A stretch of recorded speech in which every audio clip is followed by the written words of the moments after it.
Welcome to another edition of the Trucking on Route 66 in Missouri Oral History Project, a collaborative initiative between Missouri State University Libraries and OzarksAlive.com.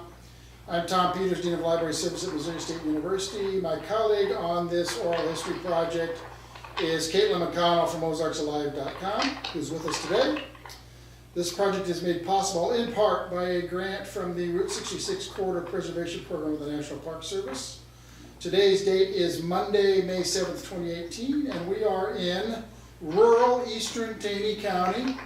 And our special guests today are Leon Combs. We're in his home between Bradleyville and Brown Branch in Taney County. And also on the phone we have Jim Forsythe, who was, both gentlemen were involved in trucker education school. So Jim and Leon, thanks very much for meeting with us today. Thank you, Tom. So we were talking before about you two got in the business of providing what I would call formal educational opportunities for truck drivers. Can you kind of explain how and why you got started in this? We did that. I was in a trucking business with another gentleman, and we were partners in it, and decided to start a school. And we hired Jim Forsythe as the president. So Jim ran the school from the beginning and started from scratch. We started out as an unaccredited school, but later became accredited. Jim led that charge to get us accredited. So we were training in Crystal City, Missouri. Jim, that was the address of the first school, right? Correct. And we were training up to like 100 students a week. Were we not involved with Senator Danforth at the time, who was writing the legislation for the commercial driver's license? Yeah, Senator Danforth was, I'm not positive, but he was the chairman of the Transportation Committee at that time.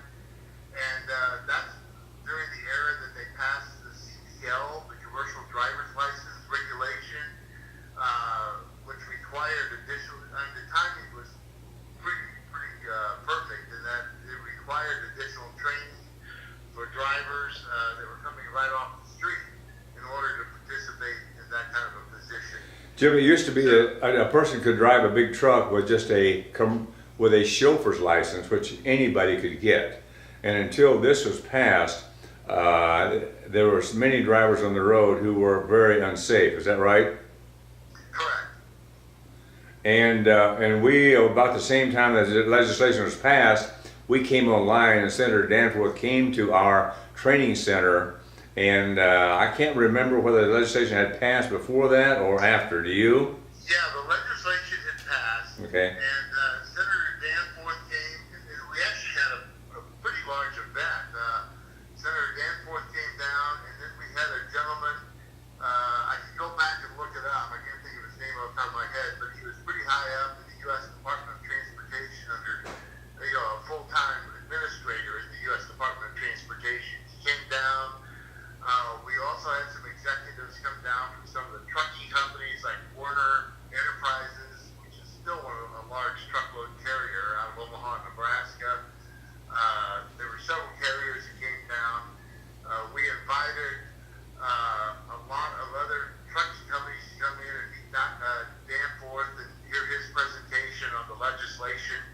So we held a big kickoff event in Missouri for that. Yes, and the guys, we trained what they call truckload carriers. That's the guys who work for J.B. Hunt and Schneider and Warner, and we did not train the Yellow Transit, the union drivers necessarily.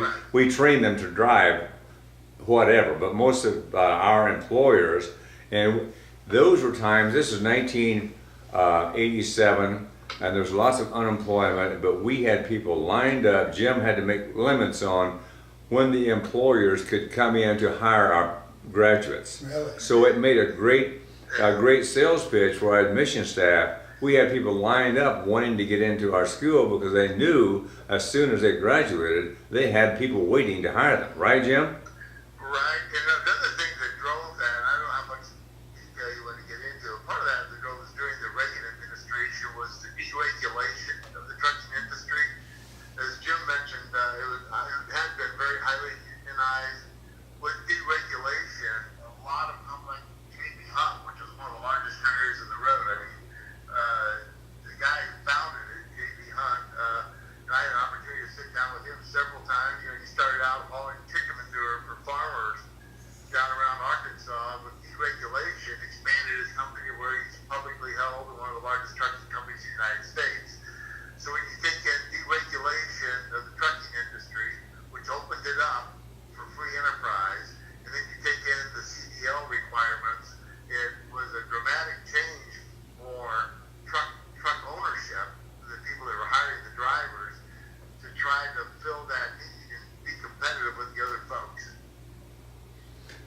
You guys have a question, Jim or Tom? Whenever, a lot of the guys that we've interviewed started, what, the 50s, 60s type driving, and at that point, they were just figuring it out as they went along. At what point did the driving education kind of start to evolve to begin with? And was there a point, at least from what you guys have heard, when people realized that there is actually like a need to know how to do this before you go out on the road for the first time? You hear that, Jim? I couldn't catch all of it, but I think it was, part of it was under the new legislation, part of the, No. She says, when did driver's education really begin? Because they've interviewed a lot of people who drove in the 50s and 60s, and they just learned as they went along. She's asking them, when did formal driver's education begin? Yeah, Ryder, you've probably heard of Ryder Systems, have the Ryder rental trucks. Right. Another business that they're big in was, they rent or lease tractor trailers to big companies. If they don't want to spend their money on capital acquisition, they lease tractors to them to haul their. And again, back in my earliest recollection is back in the 70s, Ryder actually had a home study program where you would do home study lessons, you'd mail them in, they'd be graded by an instructor, and you would go through these lessons, and then whenever they completed those lessons, they would take you someplace. They had regional places where you would go in and you would practice driving and backing for 2 weeks, let's say. So it was kind of a home study type program, and that was my earliest recollection of that. Was probably back around mid-70s or so. Okay. And then there was a drive from the insurance companies. They put a lot, to prevent accidents. The insurance companies started looking at more rigorous testing where they could get reasonable rates for bringing people in off the road. Yeah. And Jim, I don't know if you recall this or not, but we were actually one of the early pioneers. The Trucking Association, the International Trucking Association out of BC, actually started a program called the Professional Driver Institute. And you had to meet criteria as far as amount of time in learning driving skills forward, driving skills backward, and how to maneuver a tractor trailer. Blindside backing, that was not easy. Blindside backing, all of those requirements. And we were one of 8 initial schools that met that criteria back in the, whatever it was, late 80s maybe. Let's see if we have more questions here from Tom. So you were one of the first 8 schools to sort of meet those basic criteria, and you mentioned that you got accredited finally. Who accredited you, and what was that process? Who accredited us, and what was our process? The accrediting agency was, the acronym is ACCET, ACCET, Association for Career, it's ACCET, they're still around, it's still an accrediting body, you can probably Google it, but I'm trying to think of what that stood for. Accrediting Council on Continuing Education and Training, I think it was. Yeah, Accrediting Council for Continuing Education and Training. And the process was, regardless of who the accrediting body is, the process is very similar because those guidelines are set up by the U.S. Department of Education. By becoming accredited, it allows you to participate in the federal student loan programs. So you do a self-study just as you would you're at Southwest Missouri or Missouri State. Missouri State. Yeah, they changed the name. I'm sorry, it's been a while. But Missouri State. So it's very similar as going to say North Central, where you do a self-study of your programs. You submit that self-study to the accrediting agency. They then review it and study it. If they have any issues or questions, they return it to you for revision, and you send them back.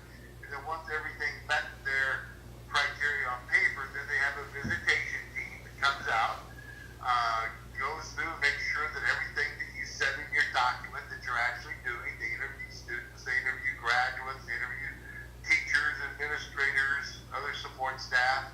So kind of the same rigors that most accrediting bodies go through.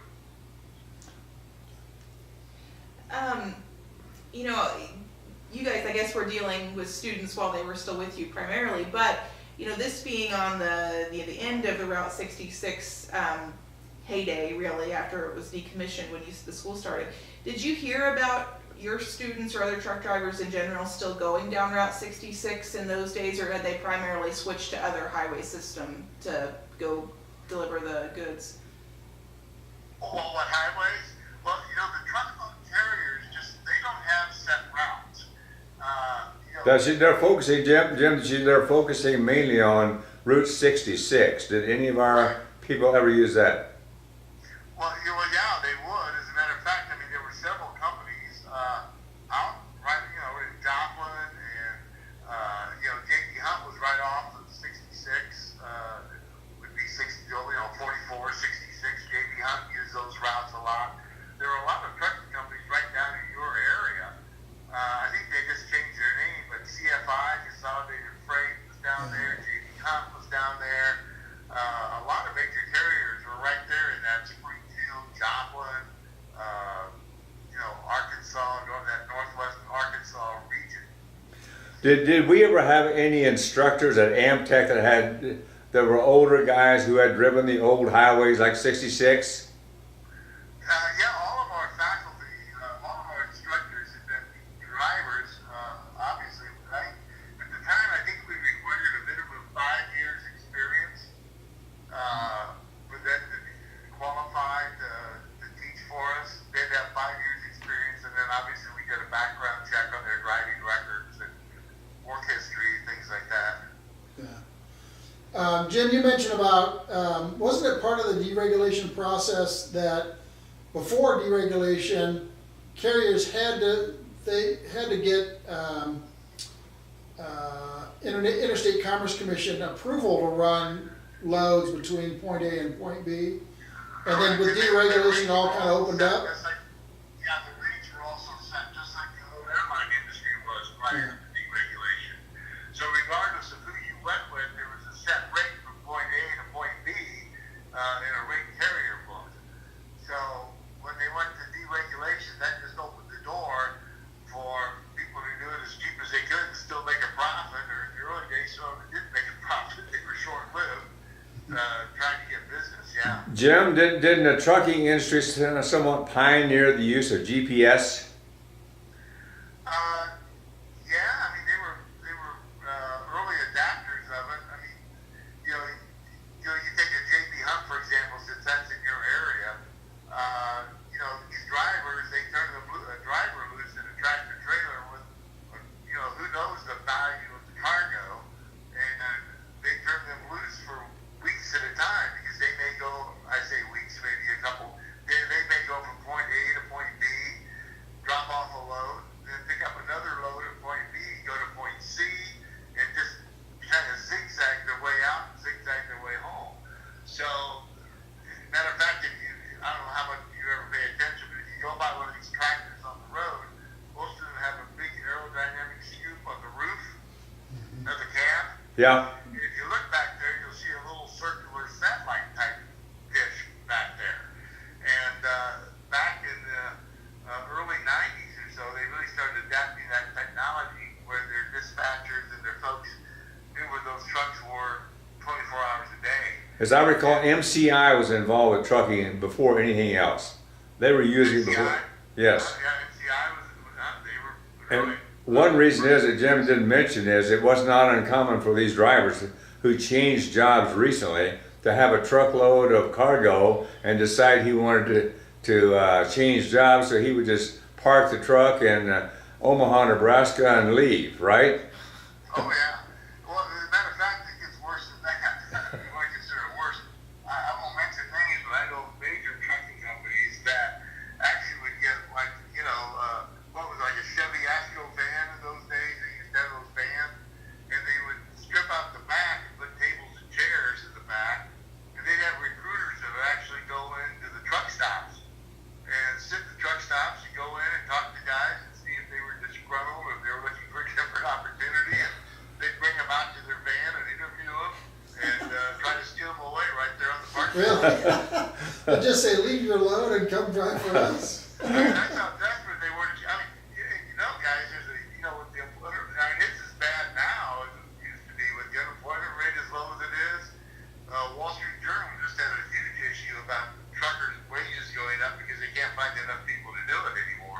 You told me too, Jim, that one company had a staff of people that flew around the country retrieving abandoned trucks.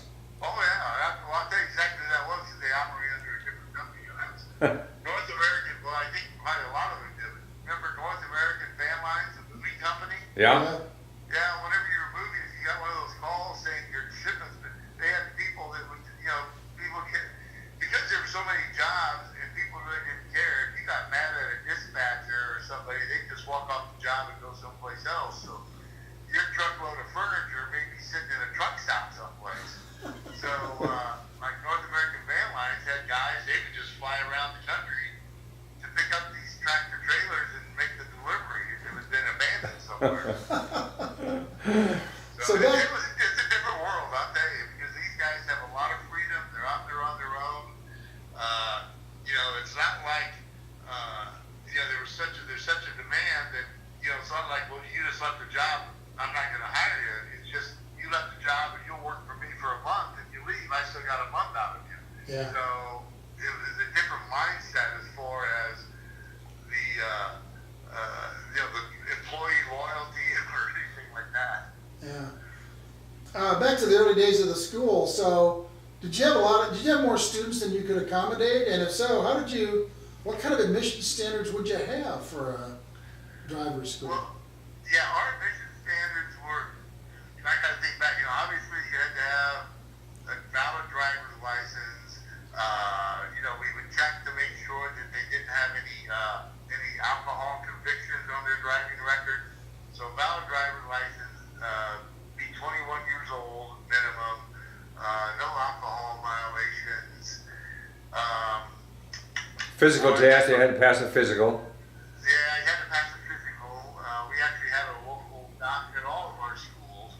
We made arrangements with the local doctors that would actually come in and administer physicals on site. I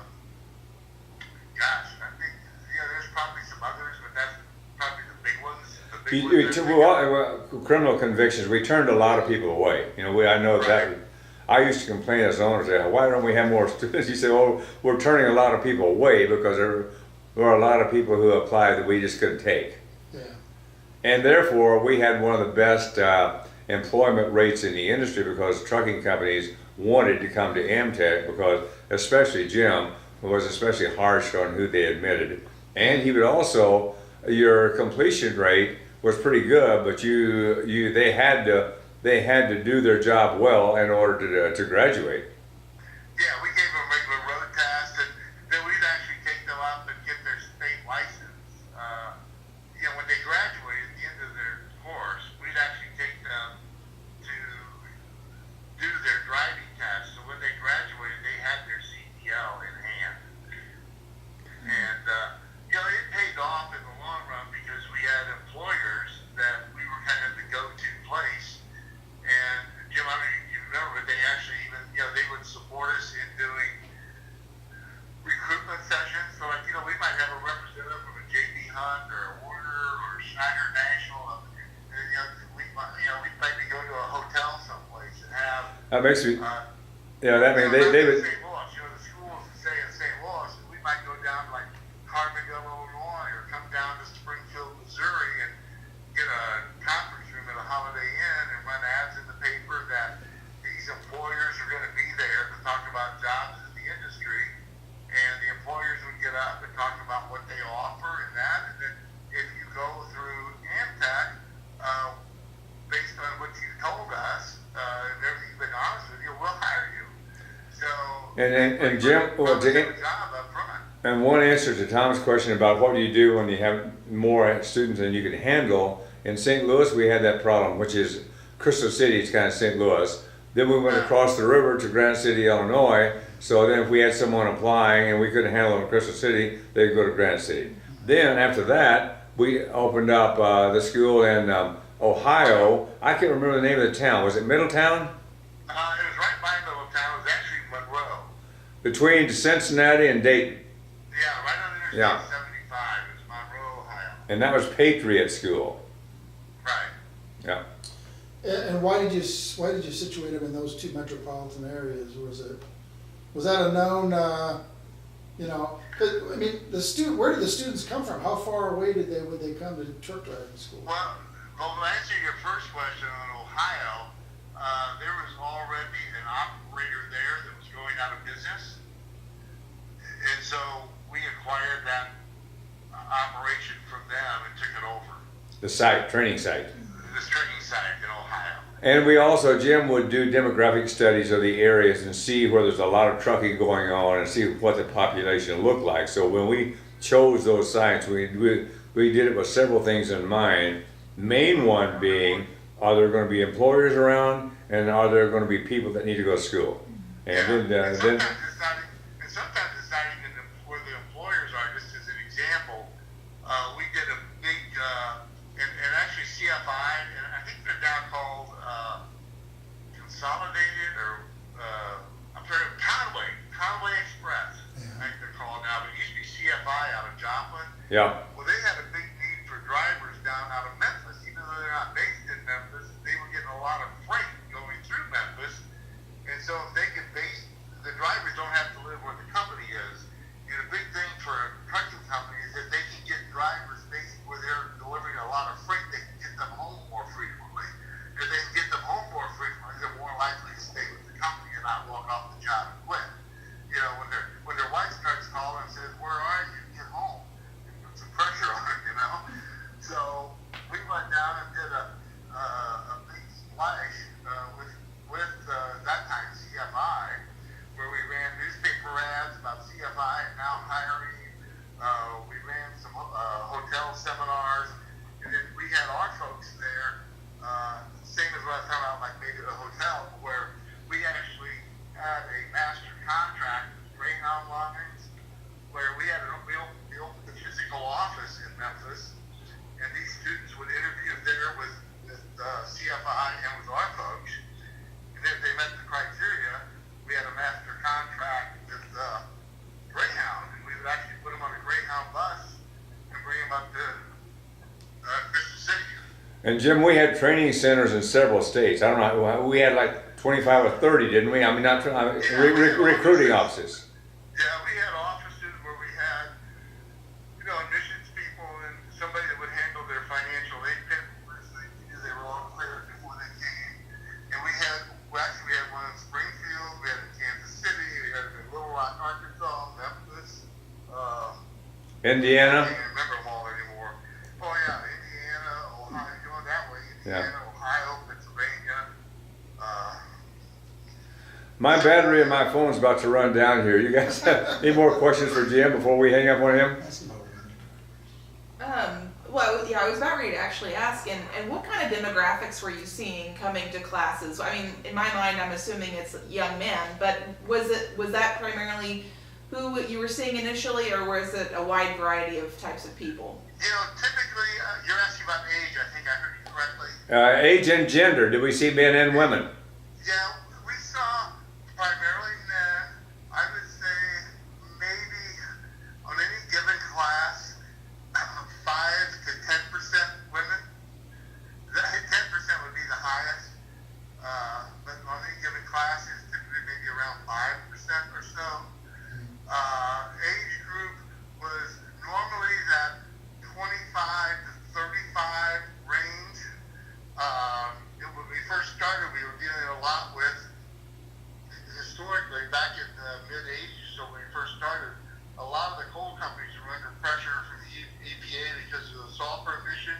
So a lot of the coal companies in the Midwest were closing down and moving their mines out west. And so we got a lot of displaced coal miners, and a lot of our first classes were displaced coal miners, all ages, that the state actually provided training funds for them to Jim, get involved. I also remember that we trained young couples, young husband and wives, and they would drive as couples. They did a story in the Post-Dispatch. I'm sorry? They did a story in the Post-Dispatch about one husband and wife. They actually did John Firstborn. And right, at our school. And they would go from, a lot of these people were handymen who were unemployed, had no jobs, men and women.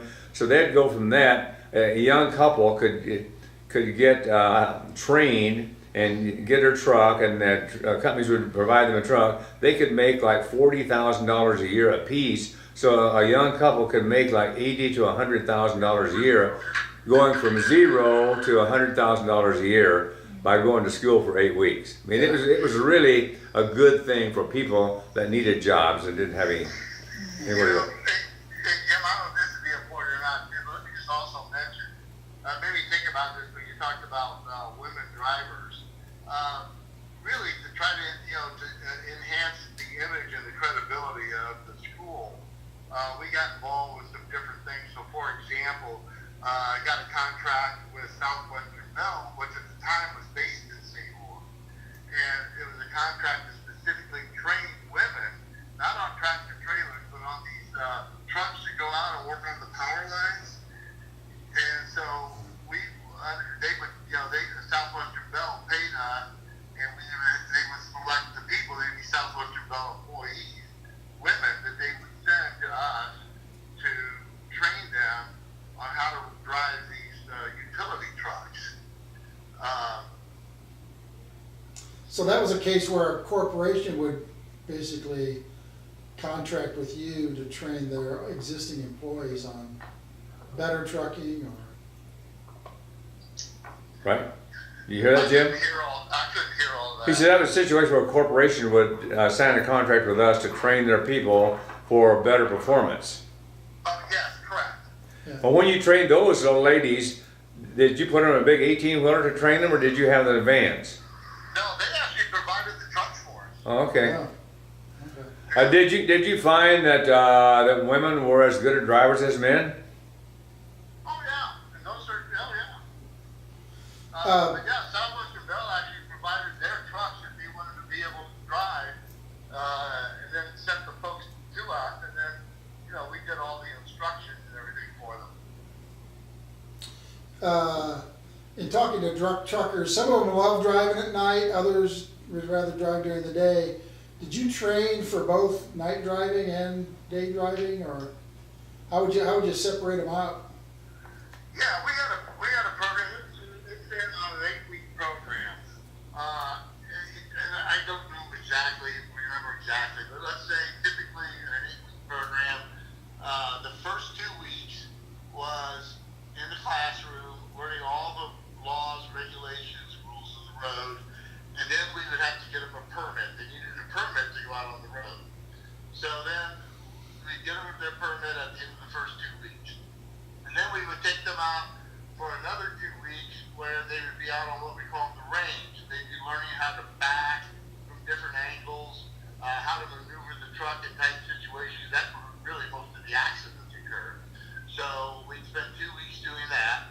And then we would do like a week of day driving and then a week of night driving. So we had, we started classes every week. So there'd be one group that'd be there at night and another group that would be there during the day. And we had daytime instructors and nighttime instructors, and they would rotate. So as I recall, I think our day shift started like, 7 to 2:30 or something like that. And then the evening shift ran 3 o'clock till 11:30 at night or something. Okay, anything else for Jim before we let him go? Did students ever fail? I mean, did you have students that just couldn't cut the mustard? I'm sorry, I'm not... Did we have students that failed that just couldn't make it? Oh, sure. What were some of the stumbling blocks? What would do them in? What were the main problems they had, those that failed? Well, the main problem on a lot of them was just lack of motivation. That's the kind of people. Quite frankly, they wanted to get the student behavior left. And then there were people who just had coordination issues as far as picking up how to, not everybody can pick up the coordination of handling one of these big rigs. We rented entire motels, and we'd have to go get people to get them out of bed in the morning because we'd have the whole place rented. The AMTEC would, and let them stay there for free. And we'd have to have sometimes some of these guys some of these people had never been trained to work. They didn't know that you had to get out of bed at 6 or 7 o'clock in the morning. So Jim would have people go get them out of bed. So that kind of lack of motivation is what he's talking about. Yeah. It's like anything else. Somebody signed up to be a history major or whatever, and they find out history is a event, so they can't Unfortunately, we had one program, so there wasn't much to change to. So, you might get somebody, but our graduation rate was somewhere in the, I don't know, 92, 93%, somewhere in there. Which, when you take a look at and I don't want this to sound negative, but when you take a look that you have a student clientele that a lot of them have really worked steady jobs and maintained a discipline, that was extremely high. Yeah. That was fantastic. Yeah. Well, thanks very much Yes. for. Jim, we're going to let you go, and thank you so much. You provided so much good information. We really appreciate you. Your check will be in the mail. Yeah, right. Okay. All right. Thanks, Jim. See you later. Bye. I wanted you to hear it, I know this is not very good setup for the video, but he was a great guy. Yeah. Really did a wonderful job. He understood every level of society, and he understood these guys because he had been a truck driver. He had a master's and a specialist degree in education, and this all of it came together, and he did a wonderful job for us. Yeah. So why did you get out of the business? The main reason was that the Department of Education, in their infinite wisdom, decided that that an 8-week program wouldn't qualify for financial aid, and it had to be 16 weeks. And we said, there's no way you can even pad a program for 16 weeks. Yeah. So we ended up just getting rid of going on our own, using no financial aid, because most of these people had zero money when they came to us. They couldn't pay tuition, they couldn't buy the books, they couldn't pay for anything. So we thought we'll just finance them, we'll just let them go in. And I was financing them. And we worked out arrangements with J.B. Hunt and Warner Enterprises and Schneider that we signed. They said if you let us hire your people, then we'll arrange with them to withhold from their checks to repay their loans. And so that worked. That worked for the first payday, and when they withheld from him, he'd go to work for somebody else. So we went ahead, and for about 2 or 3 more years, I ran it that way, but I ran up a few $1 million in receivables. And finally I said, hey, this is not going to work. So we closed the schools down. I had 100 tractor trailers at the time, and we just had a big auction and sold them all and closed the schools down. And I turned over I had a chief financial officer who worked for me at that time, and he said, hey, I've always wanted to start a collection agency. I said, well, here's $10 million, go to work on it. So he went to work on that, and that's the way we wound it down. Yeah. It was quite an experience, and I really, and even today you hear about people really needing truck drivers, and they're always needing truck drivers, and companies can train them, but companies will tell you that we are really not a school. We haul freight. That's our business. We would rather hire a good driver who knows how to drive. Yeah. And I think that's a situation there where someone in the Department of Education didn't, I don't know what that, I tell you what the problem was. It was a default rate. The students were not inclined to repay their loans. And then if the students don't repay the loan, it doesn't reflect necessarily on that individual, it reflects on what school did he attend. Well, and they throw them all together in one cohort. That's where I learned the word. So Harvard and AMTEC were in the same cohort. So Harvard's default rate was lower than AMTEC's, surprise. And so and that applied to truck driving schools across the country, whether they were community colleges or whatever. The graduates, some of them were very responsible, many of them were, but many of them just were not accustomed to paying back loans, and so that's really the main reason it shut us down. And you said that you thought you educated 35,000. Yeah, and as Jim said, he said he didn't have exact numbers, but he said around 35,000 CDL drivers. So they went to school, graduated, and got the commercial driver's license, which is required, every driver. So, and with the 3 schools, we were there for a long time, graduating 100 students a week from each of the 3 schools. So that was 300 students a week that were going out and getting jobs. So you had them in stages. You'd have, your week 7, one cohort in week 7, one in week 6, one. So every week, every Friday or something, you'd have a graduation. And that was the only time we'd let the employers come on. And then we even had some scuffles and pushing for shares among employers, because these recruiters for the trucking companies, I'm sure they got paid based upon how many people they got recruited. Yeah. And they were hungrily coming after our people because they were there. None of them had jobs because we wouldn't let them interview while they were in school. But it was rewarding to me. I used to go down there on Fridays, because every Friday we had employers coming in, and that was really rewarding to see these guys who never had a decent job in their lives now putting in charge of a $100,000 rig and driving across the country and making money for his wife and kids back home. And recruiters actively recruiting them. We want you to come work for us. Oh, absolutely. I mean, that's that. And they were being able to make decisions over, do I want to go with this company or this company? And they had choices. Yeah. And so it was, for me, that was back in the days when I lived in St. Louis. I own proprietary schools. And I make a case, there are certain people in this community who hate proprietary schools. They're usually public school people. And I understand that. And there are many of them that are run very poorly, and they're ripping people off, and I know that. But we made a special effort to run them very well and do it right, because there was a great need there, and there was nobody else doing it. There was no other public school doing it. So I said, we don't need to do anything dishonest. I mean, there's a huge demand here for people who want to be trained and people who want to hire them. So all we got to do is just do our job. And Jim Forsythe was the perfect man, because he would fire instructors. Instructors come to work drunk, which is not uncommon. And that this kind of world, someone goes out and drinks too much, and he comes to work and he says, "You're out of here." You know, it's one and done. And so we can't have our instructors drinking and training students. So it was a great experience for me, and it was a rewarding experience for me. And even to this day, I have a tendency to defend proprietary schools or anyone who is training the people who have been raised in difficult circumstances.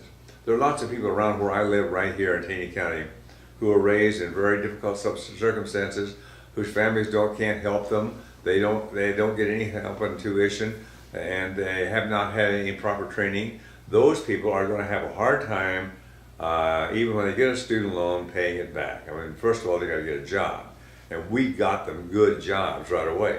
And all they had to do is do their job, and if they didn't pay it back, that's all we could do. You know, and that was my feeling, that we've done our part, and most of them went ahead to good careers. And so that I contended we got Pell Grants, the students did, and they got student loans.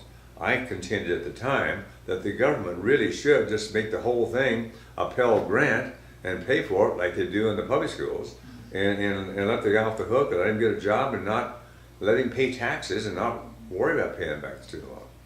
Right. And I'm on a soapbox now. When did that change where they couldn't get financial aid? What year was that? Early '90s. It was in the early '90s, and it was So you were in business about 6 years?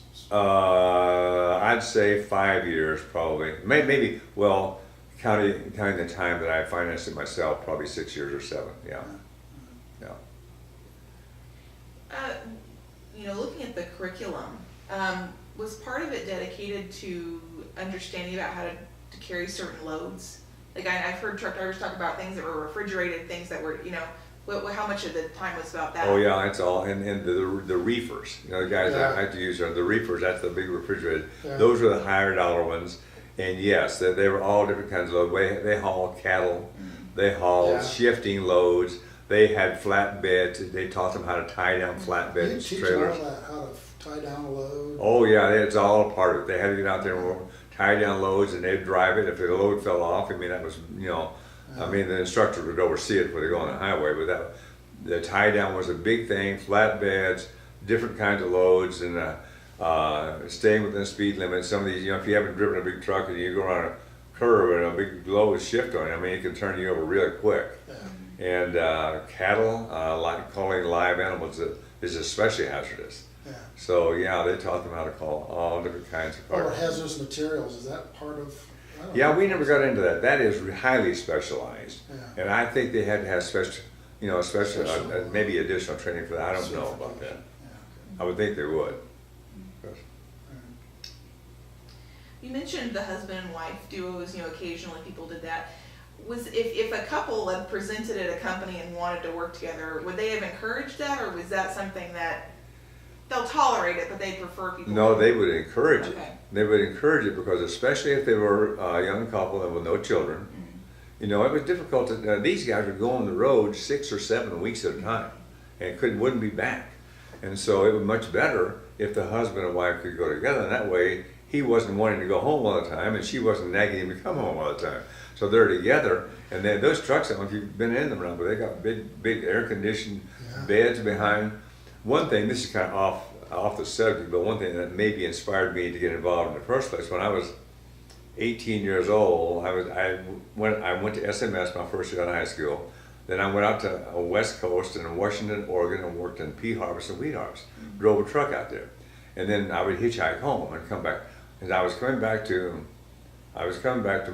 graduated from high school. I was coming back my first year at SMS, in Missouri State, used to be SMS, and I was hitchhiking, and I was buying what I called a ticket to daylight. I wrote a story about this. I'd go into some small town where I couldn't get a ride. This was back during the 50s when a guy named Starkweather in Oklahoma killed a whole bunch of people, I think on Route 66. He killed a whole family. He was a hitchhiker. So that nobody would pick you up. I mean, it's hard to get a ride. And so I was having a hard time, so I would go into a bus station, a Greyhound bus station, and I'd buy a ticket to daylight. I'd say, where would I be tomorrow morning at 6 o'clock? Well, you'll be in Lamar, Colorado, so I'll buy a ticket to that, $4.50 or whatever it was. But anyhow, I got stuck in Lamar, Colorado, and a big 18-wheeler guy stopped and talked to me. Before I got in, he said, hey, bud, he said, can you drive a truck? I said, yes, sir, I can drive a truck. And he said, well, my relief driver couldn't make it. I've got to have this load in Kansas City tomorrow morning. And he said, if you can drive this rig, you got a ride. And he said, come on up here. So he got me up there and he showed me the gears. It was like 9 or 10 gears. And I had driven a truck, but not an 18-wheeler. I didn't tell him that. But he showed me how to drive it. And I was young. And I had learned to drive as a kid here on the farm. So it didn't take me long to catch on to it. And pretty soon we're going on, and he said, I think you're okay. He said, I'm going to crawl up here and snooze a few hours. He said, let me know if you got a problem. So I drove that rig for about 4 or 5 hours myself. And he finally came down, and he gave me $10 and sent me on my way, and I was in Kansas City and almost home. Really? I always think about that, and I wrote about that in one of my books. I called it Ticket to Daylight, but driving that big rig, and then I told my friends, I wish I had taken a picture of that. In those days you didn't have cameras to carry around your pocket all the time, but never got a picture, and never got a witness other than that Lone Ranger who disappeared. But it really did happen. Yeah. Well, thanks very much for sharing your story. My pleasure.